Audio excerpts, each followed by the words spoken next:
أهلا بيكم يا فنانين. النهاردة هنتعلم مع بعض إزاي نعمل ألوان أكريليك في البيت بكل سهولة واحترافية.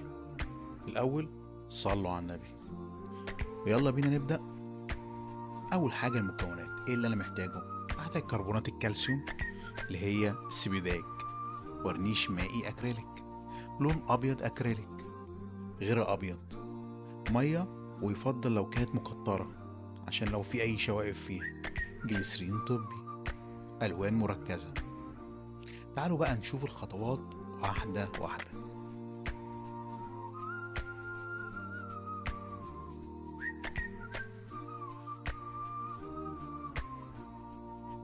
أول حاجة هنجيب علبة غويطة نحط فيها معلقة مليانة كربونات كالسيوم حوالي 20 جرام،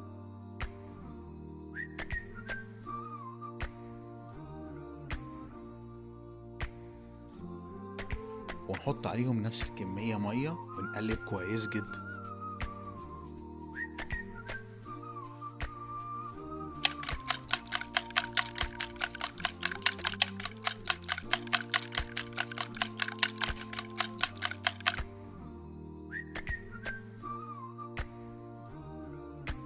بعد كده نحط معلقة غير أبيض حوالي 15 جرام ونقلب تاني لحد ما يبقى الخليط معايا ناعم.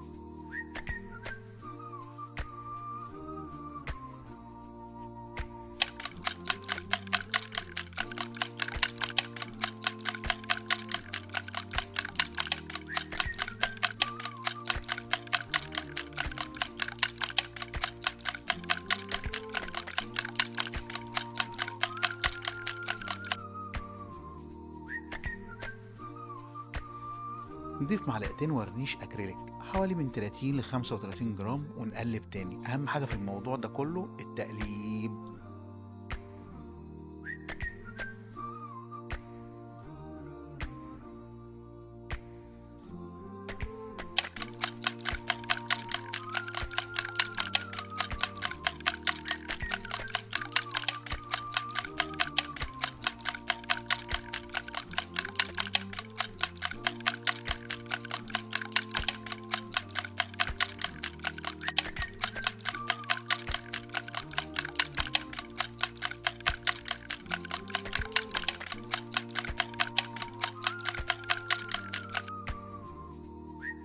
بعد كده هنحط نقطتين لتلاتة جليسرين طبي ونقلب.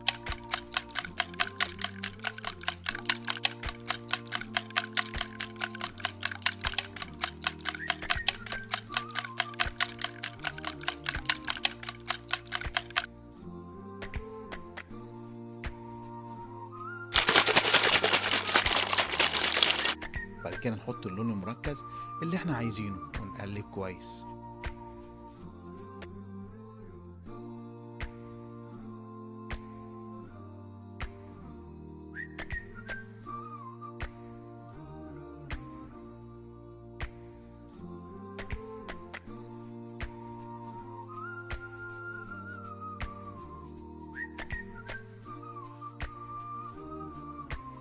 أنا شخصيا بحب أزود لون أبيض أكريليك، بيدي وضوح للون وبيخليه يطلع تحفة.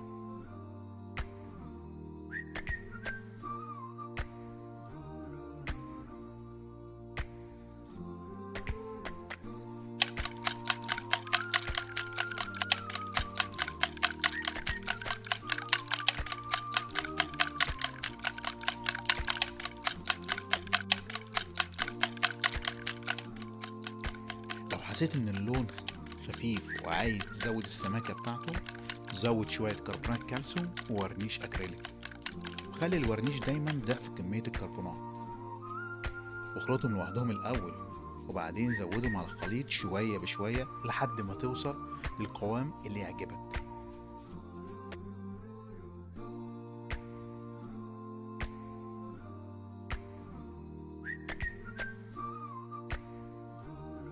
في الآخر نجيب إزازة نظيفة حط فيها اللون ومبروك عليك اللون. استنونا في فيديوهات تانية تركيبات ألوان جديدة وأفكار أحلى. سلام.